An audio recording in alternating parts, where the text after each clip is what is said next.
Assalamualaikum warahmatullahi wabarakatuh. Bismillahirrahmanirrahim. Yang saya hormati Bapak Dirut Telkomsel, Bapak Sutianto Hantoro. Namanya harus dihafal dulu 7 kali biar baru hafal. Para direksi yang lain dan rekan-rekan dari PBNU, Sekjen, Wakil Sekjen, dari NU Channel, dan Mbak Aziza. Para peserta yang hadir atau melalui virtual. Dakwah itu mengajak. Da'a yad'u da'watan, itu asal mulanya. Mengajak kemana? Mengajak ke jalan yang benar. Kalau mengajak ke jalan sesat bukan dakwah namanya. Selama yang diajak itu, yang disampaikan adalah nilai-nilai kebenaran, maka namanya dakwah.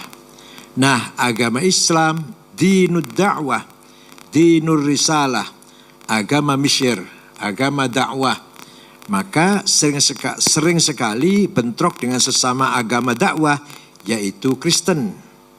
Karena sama-sama mengajak, sama-sama menjanjikan kebahagiaan, menawarkan keselamatan.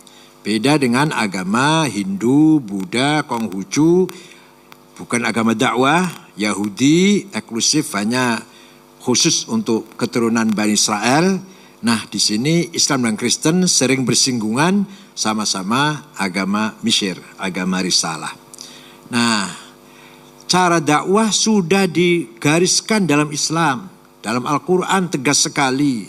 Saya yakin semua orang baca.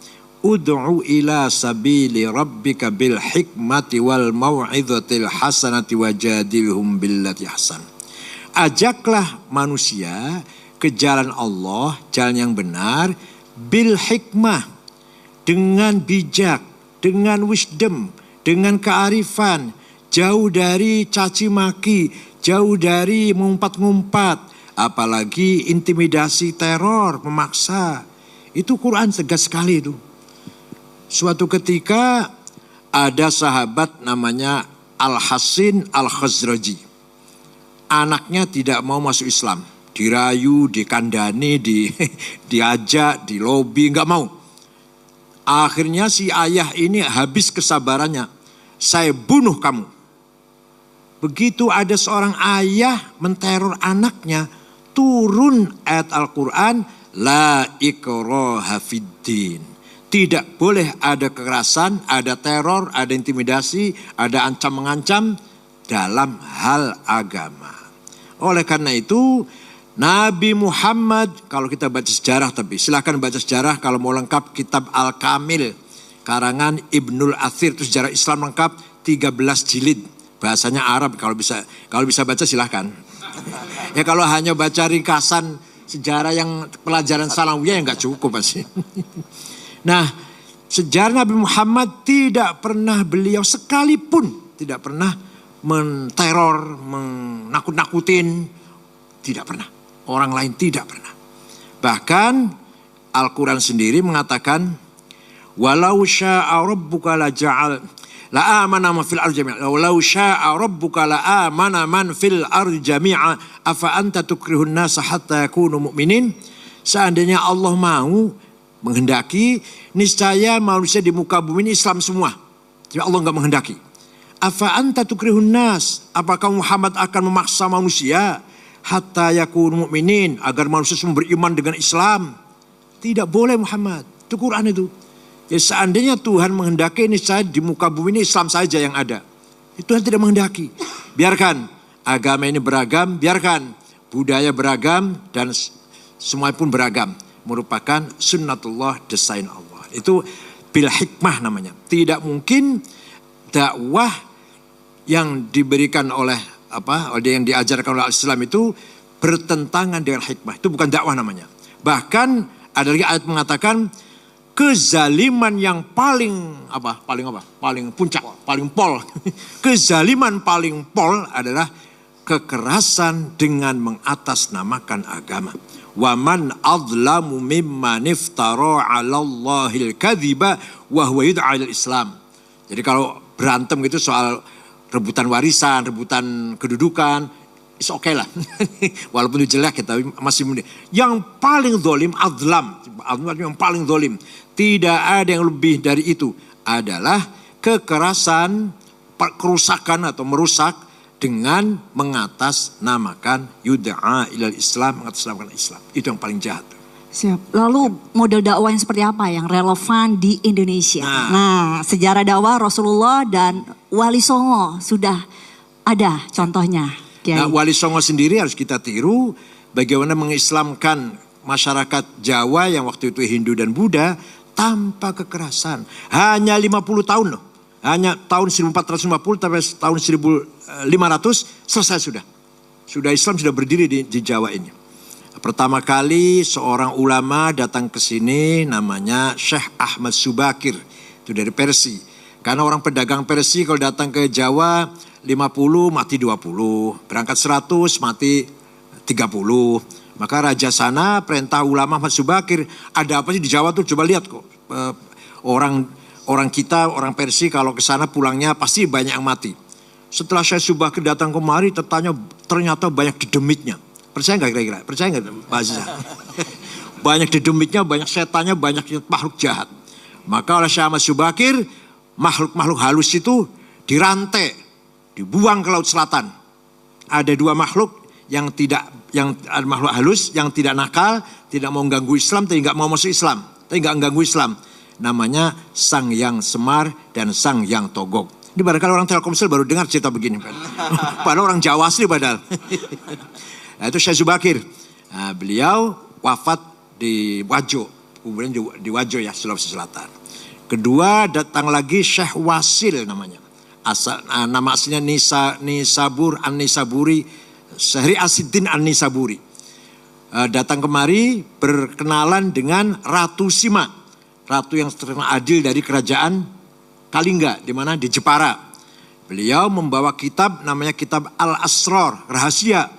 Diajarkan kepada sahabatnya Raja Joyoboyo Doho Kediri. Diterjemahkan jadilah Ramalan Joyoboyo. Padahal itu kitab Arab aslinya Kitabul Asrar, kitab rahasia yang dibawa Syekh Wasil. Percaya silahkan, nggak apa-apa ini namanya. Kita kembali ke sejarah. Itu sebelum Wali Songo. Ada lagi tahun 1410 ulama dari Cina, dari Tiongkok datang namanya Syekh Hasanuddin. Di Rengas Dengklok, Kerawang, mengajarkan Quran, suaranya enak, maka disebut Qori, maka disebut Syekh Kuro, Rengas Dengklok, Kerawang. Raja Siliwangi, Kuncaningrat, mendengar ada agama baru, marah besar, berangkatlah dari selatan, dari Bogor barangkali, menuju Kerawang. Sampai di sana, mau saya bunuh itu. Apa ini, agama apa ini? Sampai di sana, ada santrinya Syekh Kuro, sedang belajar baca Quran, kutilang. Kuning tinggi langsing. Seperti Mbak Aziza barangkali ya. Terima kasih Kiai. Kapan lagi dipuji? Namanya Subang Larang namanya. Raja Siliwangi jangankan mau membunuh, malah klepek-klepek. Jatuh cinta langsung. Mas, ya silahkan kalau kamu ingin mengawin murid saya, tapi syaratnya masuk Islam. Udah masuk Islam. Ada mas kawinnya, apa? Tasbih. Di mana? Sudah saya cari tasbih. Gak ada di sini, adanya di Mekah. Saya terbang ke sana. Ini dongengnya begitu dongengnya. Nah dia mau terbang, hong. Biasanya terbang kalau hong itu biasanya. Macet. Sekali lagi hong, gak terbang. Sekali lagi hong, macet juga. Nah, kata Syekh Kuro, kalau mau terbang baca Bismillahirrahmanirrahim. Hongnya dibaca loh. Bismillah dibaca, hong dibaca. Ringkas cerita dia terbang datang bawa tasbih. Terjadi pernikahan antara Raja Siliwangi dengan Subang Larang. Nanti punya anak, ini konon katanya Islamnya kurang serius si raja ini. Atau bahkan ada yang mengatakan murtad. Hanya karena ingin ngawin Subang Larang saja. Tapi nanti punya putra Syekh Rahmatullah atau Prabu Kian Santang yang kuburnya di Godog Garut itu akan mengislamkan seluruh Jawa Barat. Kecuali Patih Pucukumun dengan pengikutnya suku Baduy di Malimping. Agamanya tetap Karuhunan Sunda Wiwitan. Nah, nanti akan Syekh Rahmatullah punya adik namanya Abdullah Iman atau terkenal dengan Ki Kuwu Cirebon. Itu ya bupati lah. Nanti punya adik lagi perempuan namanya Rara Santang atau Syarifah Mudaim. Dinikah oleh seorang Habib dari India namanya Abdullah Azmat Khan. Punya anak siapa Pak? Sunan Gunung Jati. Ya Sunan Gunung Jati itu dari ibu cucu Prabu Siliwangi. Dari bapak Habib dari India turunan Gujarat. Namanya Abdullah Azmat. Cerita begini sulit tuh, dikira gampang apa? Dikira baru baca kemarin apa? Itu kok bisa tahu semua ya Bu ya, hebat ya, luar biasa ya ilmunya. Subhanallah. Nah, datang Islam kemari, mohon maaf, ini bukan saya merendahkan agama lain. Agama Hindu kan berkasta-kasta. Brahma, Satria, Sudra, Veria, Waisa. Nah, masalah agama hanya Brahma, yang lain gak usah tahu lah. Orang kecil gak usah tahu, ini ikut aja. Tidak boleh baca kitab suci. Waisa, Varia ini, Sudra ini. Agama Islam datang, semua orang Islam harus bisa baca Quran. Walaupun minimal Al-Fatihah harus bisa. Jadi mereka kaget, seumur-umur baru boleh baca kitab suci kalamnya Tuhan kalau masuk Islam. Kalau nggak masuk Islam sampai kiamat kurang 2 hari, nggak mungkin baca kitab sucinya Tuhan. Itu yang menarik. Kemudian bahasa Jawa, mohon maaf bahasa Jawa. Jawa Pak? Saya Jawa. Ini. Saya Sumatera Pak. Sumatera. Beda dikit. Bahasa Jawa ada ingsun, aku. Itu ingsun gak boleh orang kecil Sudra, Varia, Waisa mengatakan ingsun, menggunakan ingsun. Itu raja itu ingsun. Kalau orang kecil itu kaulo alit, budak kecil. Sampean dalem, debu yang ada di kakimu. Saya ini debu yang ada di kakimu. Kalau salaman gak boleh tangan, dengkul yang dicium. Sampai sekarang masih. Hamkubono itu kalau rakyat salaman dengkul yang salamannya bukan tangan. Sampai sekarang. Datang agama Islam, orang kecil nggak boleh ngomong ingsun tadi itu. Datang agama Islam atau para wali songo terutama ngajarin gini. Nawaitul wudu'a, niat sholat, niat sopo ingsun ambil air wudu. Usolli fardhu zuhri, niat sholat ingsun sholat zuhur. Tuh orang Jawa kaget. Boleh mengucapkan ingsun, boleh menggunakan kata ingsun kalau masuk Islam. Kalau nggak masuk Islam jangan harap bisa ngomong ingsun. Kaulo alit, alah budak kecil. Itu salah satu cara bagaimana Wali Songo mengislamkan masyarakat Jawa. Banyak lagi. Nah, dengan demikian, nah ini ceritanya. Raja Brawijaya V, Raja Majapahit terakhir Brawijaya V, namanya Kertanegara namanya. Atau Kertonegoro lah. Punya istri 600 Pak, istrinya. Gak apa-apa. Raja gak apa-apa, kalau direktur Telkomsel gak boleh. Maksimal berapa? Di antara istrinya ada yang Islam. Dari Champa ya, dari Kamboja, Cina lah. Namanya Subanci atau Dewi Retno. Orang Jawa panggilnya Dewi Retno. Punya anak laki-laki. Namanya Jinbun. Si anak ini setelah muda nakal, setelah remaja nakal, ibunya Cina ini. Diusir dari kerajaan Majapahit, jalan ke arah timur, masuk Ampel Denta, Surabaya. Jumpa dengan seorang ulama namanya Syekh Rahmatullah atau Sunan Ampel. Rahmatullah itu putranya Syekh Ibrahim Samarkandi. Orang Jawa bilang Ibrahim Samarkandi. Yang mendarat di Kecamatan Palang Tuban. Bawa anak 2, satu Ali Murtado, satu Rahmatullah. Dan keponakannya satu Abu Hurairah namanya. Masuk Islam si Jinbun di tangan Sunan Ampel. Ya, 5 tahun masuk Islam, hafal Quran, paham Islam. Dia ngomong sama gurunya, Syekh, saya anak raja harus jadi raja. Saya anak penguasa harus jadi penguasa. Oh ya silahkan nak, saya doakan. Saya orang tua hanya mendoakan lah. Kalau saya sendiri gak ingin jadi raja, gak ingin. Karena orang tua kan. Tidak lama, ringkas cerita, berdirilah kerajaan pertama Islam di Jawa. Demak Bintoro. Rajanya adalah Jinbun. Oh ya namanya diganti oleh Sunan Ampel. Abdul Fattah. Raja pertama Islam namanya Raden Abdul Fattah. Raja Demak Bintoro. Yang notabene putra Raja Brawijaya V yang ibunya Islam. Bapaknya kaget melihat anaknya jadi Raja Islam. WA ke anak yang satu. Prabu Sriwijaya di Sumatera Selatan. Namanya Aryadillah. Nah, Jinbun jadi Raja Islam, gimana komentar kamu? WA-nya di-reply. Yang terhormat ayahanda, mohon maaf, saya sendiri sudah lama masuk Islam. Nama saya sekarang bukan Aryadillah tapi Fatahillah. bapaknya kaget, anak masuk Islam semua. Lama-lama orang Jawa berbondong-bondong ikut Demak. Karena beberapa nilai-nilai Islam yang tadi tuh, yang egaliter, yang ya pokoknya lebih bersih, lebih minimal mencuci muka, tangan, kaki 5 kali sehari semalam. Walhasil nilai-nilai yang luhur daripada Hindu lah. Maka Brawijaya V ditinggal oleh rakyatnya. Ditinggal rakyatnya, akhirnya dia masuk Islam. Dengan masuk Islamnya Brawijaya V, selesailah riwayat Imperium Majapahit. Yang dulu gagah perkasa ketika Hayam Wuruk Gajah Mada. Sampai ke Sri Lanka, sampai ke Filipina Selatan. Semua Majapahit hilang, bubar, tanpa diperangi, tanpa ada konflik senjata. Orang Jawa mengatakan, sirno ilang kertaneng bumi. Ini orang Sumatera gak paham. Siap. Kerajaan Majapahit hilang ditelan bumi. Terus ada yang tanya, ilmunya kemana? Raja Majapahit karena katanya sakti, bisa terbang. Sakti lah, raja-raja kan sakti. Kemana ilmunya? Surodiro Joyoningrat Lebur Dening Pangastuti. Kehebatan keningratan orang Jawa kalah oleh jampinya santri, doanya santri, mantra-mantranya santri. Santri dulu tapi. Santri kalau dulu. santri sekarang doanya drobos. karena keseringan bikin proposal. Jadi hilangnya Majapahit, hilangnya Pajajaran tadi karena kawin dengan Subang Larang, hilangnya Sriwijaya tanpa peperangan, bil hikmah. Nah, kalau relevansinya dengan yang sekarang ini gimana Kiai?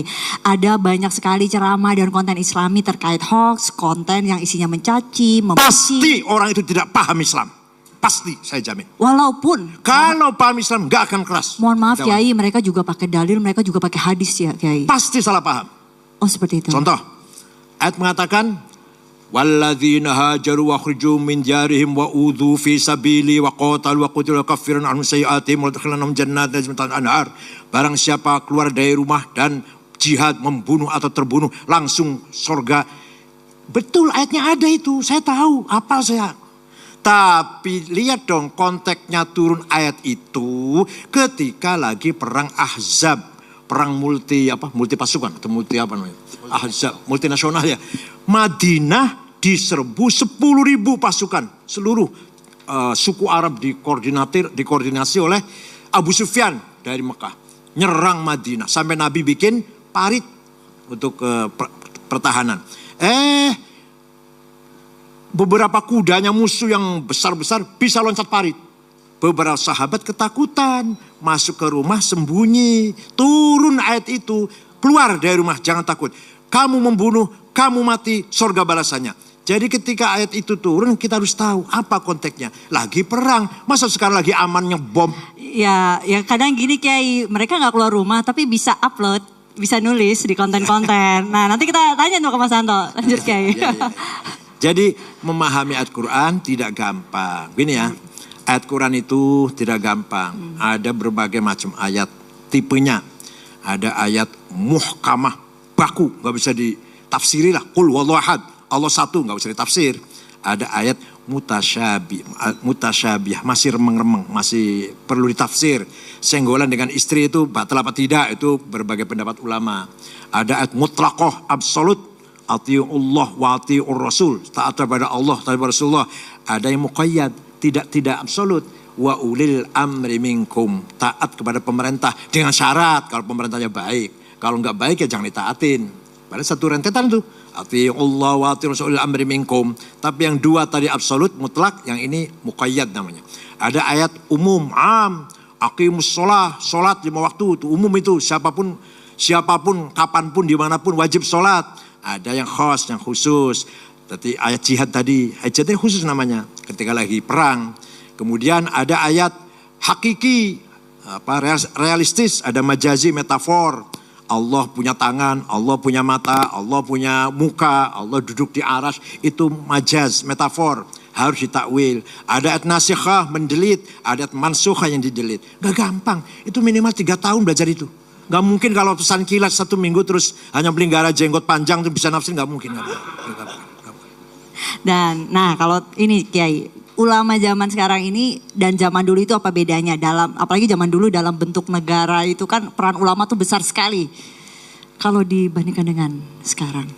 Sebenarnya nggak ada bedanya. Ulama yang memahami agama. Allah berfirman, "Falaula nafara min kulli firqatin minhum ta'ifatun yatafaqahu fid din wal yunziru qaumahum idza raja'u ilaihim la'allahum yahdharun." Harus ada sekelompok orang, nggak semuanya harus jadi Dirut Telkomsel, nggak harus semua jadi DPR, nggak semua jadi TNI Polri, jangan.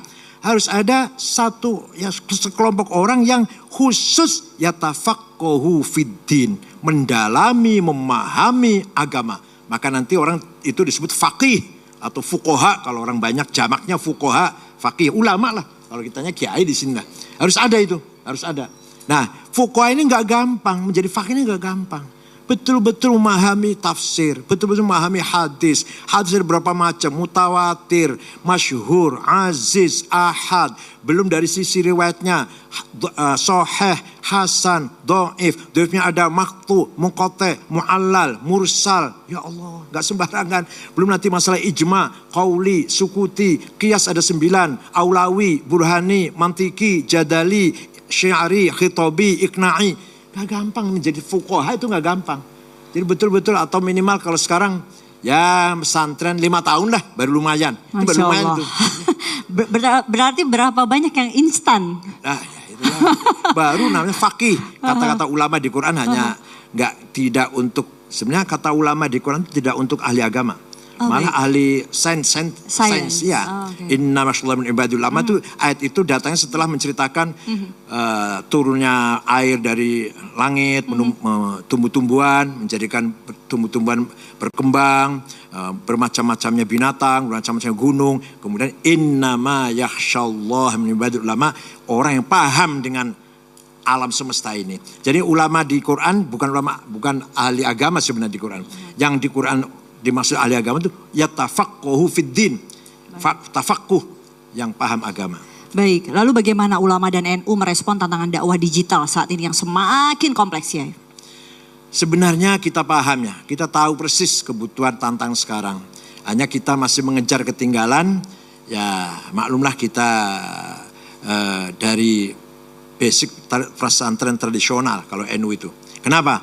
Karena dulu ketika Belanda menguasai pusat-pusat peradaban, perkotaan, kiai-kiai menyelamatkan akidah dan akhlak, lari ke kampung-kampung, di sana mendalami agama. Nah, yang di kota orang Islamnya ini hanya memelihara jangan sampai pegawai-pegawai Belanda murtad yang Islam. Jadi pegawai-pegawai Belanda yang kerja di Belanda di kantor-kantor jangan sampai murtad lah. Dipelihara Islamnya. Tapi nggak ada pendalaman, hanya melihara jangan sampai murtad. Maka itu Islam kota namanya. Kalau yang pendalaman Islam, tafaqquh fid din, tafsir, hadis, fikih, usul fikih, ilmu kalam, filsafat, tarikh, akhlak di pesantren yang di desa-desa. Yang di kota ini hanya sekedar menjaga. Ya penting sih, saya akui penting dan peranannya besar. Organisasi yang lahir di kota itu peran besar menjaga imannya orang-orang kota. Tapi di sana tidak ada pendalaman. Tafaqquh fid din tidak ada. Tafaqquh fid din artinya di desa-desa itu, di pesantren. Walaupun sekarang sih sudah pesantren di kota juga banyak yang di. Kalau tantangan bagi ulama-ulama saat ini gimana terhadap generasi milenial? Ya harus mengikuti perkembangan milenial sekarang. Nah, Mas Anto nih. Ya. Mas Anto, bagaimana Telkomsel menjangkau segmen generasi milenial untuk membangun generasi bangsa yang berkomitmen Indonesia yang tinggi? Generasi muda buat Telkomsel adalah, karena kita entitas bisnis begitu ya, adalah masa depannya Telkomsel. Kita menggarap sangat serius. Connectivity yang kita sediakan, paket-paket yang kita sediakan sangat menggarap milenial muda. Dan nyambung apa yang disampaikan oleh Kiai Said tadi, kan perjuangannya berbeda-beda ya. Kalau tadi fakih itu perjuangannya mendalami agama, kami di Telkomsel mendalami bagaimana memfasilitasi para fakih itu bisa menyebarkan kebaikan dengan cara yang paling baik dan paling sesuai dengan para milenial. Jadi kita memang ladang perjuangannya masing-masing tapi saling mendukung ya Kiai. Ada gak sih tantangan digital sendiri untuk membedakan, oh ini mesti gimana nih? Nah itu ada tantangannya gak sih? Nah, mungkin itu kaitannya dengan gini ya. Memang dunia digital kan terbuka sekali, sangat terbuka, sangat sulit bagi kita untuk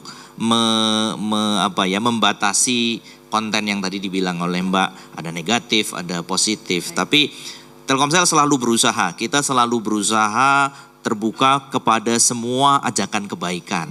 Tadi Kiai sampaikan dakwah itu pasti adalah tentang kebaikan. Bagaimana Telkomsel bisa mendukung dakwah itu dengan keahliannya Telkomsel, yaitu digitalisasi, menyampaikan secara digital. Tentu saja kami tetap selalu kedaulatan seperti itu ya. Betul, tentu saja kami selalu mendorong yang arah dakwahnya adalah kebaikan. Dan karena kita di Indonesia, ya pasti yang mendukung keindonesiaan, pasti itu. Baik, dan sebagai bagian dari unit usaha Telkom Group memanggul amanat kebangsaan yang tidak ringan tentunya. Bagaimana Telkomsel berkontribusi untuk menjaga digital territory dan mencetak digital talent nih untuk masa depan?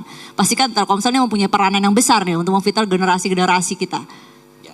Buat Telkomsel sendiri, kita menyediakan sarananya ya. Kita punya network yang luas untuk membuat para milenial maupun para pendakwah tadi, pendakwah kebaikan itu tadi untuk bisa mendakwahkan kepada para milenial itu pasti. Kemudian kita juga punya program-program untuk membangun talent-talent digital di Indonesia. Kita punya program NextDev, kita ada program Indonesia Next. Ini dalam rangka kita membuat milenial Indonesia itu menjadi berdaya secara digital sehingga bisa punya digital sovereignty lah di Indonesia itu, kedaulatan digital. Ini sangat penting karena apa? Karena kalau kita punya kedaulatan digital, kita bisa memanfaatkan aset digital kita ini untuk mendakwahkan kebaikan. Sekali lagi tujuan utamanya adalah sebetulnya itu. Baik, lalu kalau menghadapi tantangan dakwah digital seperti saat ini nih Mas, dan tantangan komitmen keindonesiaan yang apalagi sekarang banyak sekali milenial yang itu menjadi sorotan dan menjadi topik utama di media sosial. Apa Telkomsel punya standar untuk konten-konten digital dan dai-dainya? Ya, insya Allah hari ini kita kerjasama NU Channel dengan Majelis Telkomsel Taqwa. Di Majelis Telkomsel Taqwa kita terbuka sekali untuk mengundang pendakwah-pendakwah, ulama-ulama Ahlus Sunnah wal Jamaah yang mendakwahkan kebaikan dan keindonesiaan. Jadi seperti tadi Kiai Sagil sampaikan, dakwah itu pasti kebaikan isinya. Jadi kalau isinya bukan kebaikan, ya mohon maaf. Mungkin jangan memanfaatkan Telkomsel di tempat lain saja, begitulah kurang lebih. Ya, komitmennya jelas itu ya. Dan komen. 15 sahabat yang lalu sudah ada warning Pak. Wala tuti' kulla hallafim mahin, hammazim masya'im binamim, manna'in lil khairi mu'tadin athim, utullim ba'da dzalika zanim. Kamu jangan sekali-kali mendengarkan berita-berita bohong yang mengadu domba, fitnah, manna'in lil khairi mencegah kebaikan, mu'tadin menimbulkan permusuhan, athim menjerumuskan kita ke dalam dosa besar. Sudah ada Qur'annya itu. Jangan sekali-kali kamu terpengaruh, terprovokasi oleh hoax atau hate speech dan adu domba dan sebagainya. Komitmen Telkomsel jelas ya? Iya. Insya Allah. Insya Allah. Boleh tepuk tangan untuk Telkomsel, luar biasa. Dan terakhir, bagaimana strategi ke depan membangun kolaborasi Telkomsel dengan ulama dan dai-dai yang ramah, damai, dan toleran untuk mengisi kanal digital Telkomsel? Ya, jadi di Telkomsel sendiri kita adalah Majelis Telkomsel Taqwa. Majelis Telkomsel Taqwa secara rutin kita mengadakan pengajian-pengajian, dakwah-dakwah. Tentu saja kita bekerja sama seperti contohnya dengan PBNU begitu untuk memastikan bahwa yang disampaikan adalah kebaikan dan keindonesiaan. Jadi kita sangat tidak, bagi saya begitu ya, keterbukaan is keterbukaan tapi bukan berarti bablas tanpa batas begitu ya. Keterbukaan tetap harus dalam koridor keindonesiaan dan kebangsaan. Luar biasa. Jadi terakhir ada pesan mungkin untuk Telkomsel nih, gimana komitmen? Udah terakhir ini. Masih boleh? Silakan. Saya langsung ada begini. Kalau Pak Kiai masih. Silakan. Ya. Tadi ayat Quran yang dibaca oleh Qori tadi. Wa kadzalika ja'alnakum ummatan wasata. Di dalam Quran tidak ada secara eksplisit terminologi umat Islam. Ayo silakan baca Quran. Silakan baca Quran dari awal sampai akhir. Gak ada kata umat Islam, gak ada. Yang ada ummatan wasaton. Saya jadikan kamu Muhammad dan pengikutmu umat yang moderat. Umat yang mampu litakunu syuhadalan nas, mampu bermain, berperan dalam situasi apapun. Gimana caranya? Menggabungkan antara teks Quran, hadis, dan akal. Menggabung antara agama dan budaya. Menggabung antara nilai-nilai ilahiyah yang dari langit, yang sakral dengan hal-hal profan yang bersifat manusiawi. Itu wasatiyah itu namanya. Sejak dulu itu. Imam Syafi'i, Imam Asy'ari, Imam Ghazali, itu tokoh-tokoh yang telah memberikan garis-garis prinsip bagaimana membangun umatan wasato. Umat yang tidak terlalu tekstual, nanti jumud, sempit. Ya kalau hanya jumud. Ya itu tadi teroris jadinya. Atau terlalu liberal. Akal saja, Quran hadis nggak dilihat. Pokoknya budaya saja, kecerdasan saja, itu pun bahaya. Jadi pesan Quran, kita ini dijadikan umat Muhammad ummatan wasaton. Umat yang moderat. Nggak ada istilah umat Islam. Silakan baca Quran. Nggak ada umat Islam itu. Yang ada ummatan wasaton. Ya memang ummatan wasaton diharapkan adalah umat Islam. Umat yang berperan. Yang mampu membangun peradaban inilah. Peradaban. Jadi menggabungkan antara nilai-nilai ilahiyah dengan hal-hal profan yang duniawi. Kalau bahasa Arabnya antara akidah, syariah, dan thaqafah hadarah. Bahasa Arabnya itu. Akidah teologi, akidah ritual ibadat dari langit. Thaqafah kemajuan scientific, culture, religi, humanity. Hadarah welfare. Itu kalau bisa menggabungkan antara dua-duanya, antara agama dan peradaban ini, namanya mutamaddin, madaniyah, madani, tamadun, Madinah. Negaranya Madinah namanya. Nah, Nabi Muhammad gak pernah mengatakan negara Islam. Negara Madinah. Gak pernah mengatakan saya membangun negara Islam. Tidak. Negara Madinah. Negara yang adil, beragama, berbudaya, adil, di mata hukum sama. Penduduknya Muslim pendatang, Muslim pribumi, dan non-Muslim 3 suku. Dari Yahudi besar sekali jumlahnya. Bani Quraidah, Bani Qainuqa, Bani Nadir. 3 suku non-Muslim hidup bersama-sama Muslim di Madinah di bawah pimpinan Nabi Muhammad SAW. Tanpa pandang bulu, tanpa diskriminasi, semua sama di mata hukum. Subhanallah, luar biasa keilmuan beliau. Boleh tepuk tangan hadirin sampai terkesima semua ya. Ilmunya luar biasa. Baik, terima kasih Kiai atas terakhir. Pesan Nabi Muhammad selalu dibaca oleh khotib-khotib Jumat. Wala udwana illa 'alal zalimin. Tidak boleh ada permusuhan kecuali terhadap yang melanggar hukum. Tidak boleh ada permusuhan karena beda agama, beda suku, beda budaya. Satu aja yang harus kita anggap musuh, yang melanggar hukum.